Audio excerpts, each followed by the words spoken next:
Hello guys, आज हम current electricity start करेंगे। पहला टॉपिक हम लेते हैं इलेक्ट्रिक करंट। इलेक्ट्रिक करंट क्या होता है? Rate of flow of charge through any cross section of conductor is called current. Current क्या होता है? किसी भी थ्रू क्रॉस सेक्शन से हमारा वोल्टेज, ये जैसे देख सकते हैं कंडक्टर है और इस वी वोल्टेज की बैटरी लगाए हैं हम यहाँ पे, तो यहाँ से हम करंट पास कराएंगे तो इधर इस साइड से करंट जाके इधर स्विच यहाँ पे रहती है और इसमें पॉजिटिव टू नेगेटिव जाता है और इससे करंट हमारा फ्री इलेक्ट्रॉन इसमें से पास होते हैं, तो इससे करंट हमारा कंडक्टर के पास होता है, इसे हम करंट देते हैं।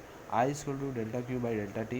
इफ़ इसको हम ये भी लिख सकते हैं I equal to D Q by D T. Instantaneous current इसी होता है। If N electron second is pass through the section the delta T, इससे जो एन सेक्शन पास थ्रू होता है वो डेल्टा टी होता है, डेल्टा टी में होता है।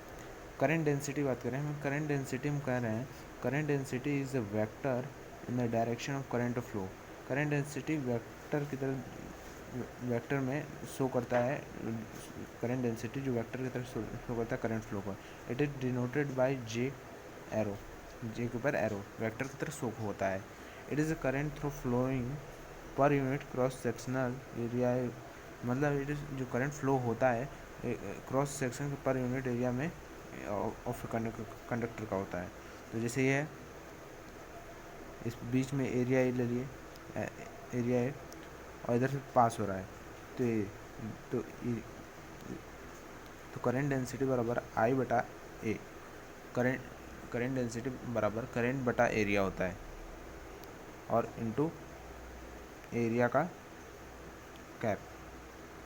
समझ रहे हो आप लोग? वेक्टर में लिखते हैं ना, ए को कहते हैं ए मॉड ए, उसको ए कैप लिखते हैं ना, तो वैसे दूसरा एग्जाम्पल देख रहे हैं, इसको हम लिए ऐसे तिरछा टेढ़ा लिए, तो हम इसको एरिया, तो यहाँ पे एंगल थीटा बनाएगा, तो A cos theta in area is S A, I is current, J is equal to I by A cos theta.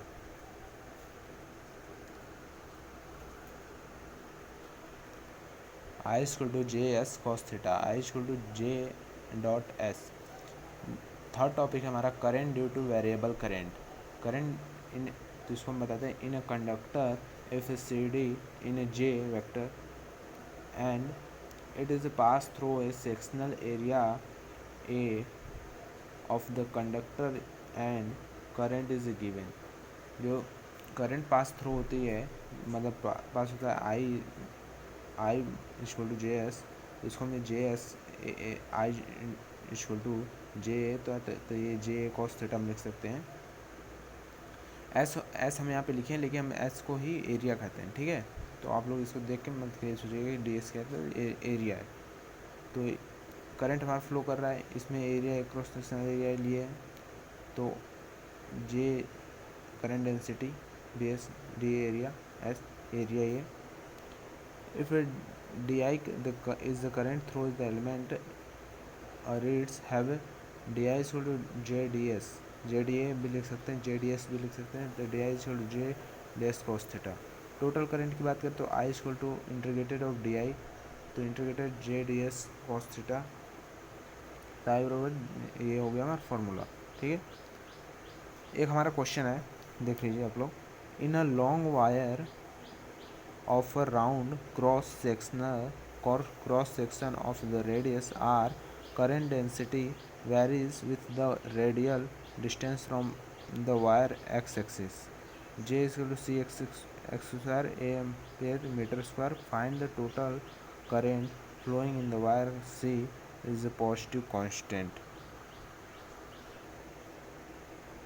तो हमारा सोल्यूशन देख रहे हैं, करंट द एलिमेंट्स, जब ये दो लाइनें हैं तो इसमें क्रॉस सेक्शनल एरिया है और इसमें बीच में डैश डैश करेंगे, तो X axis the D I है, तो ऊपर हमारा जा रहा है, तो D I equal to I D S होगा, तो डी आई बराबर C X square two pi X D X होगा एरिया।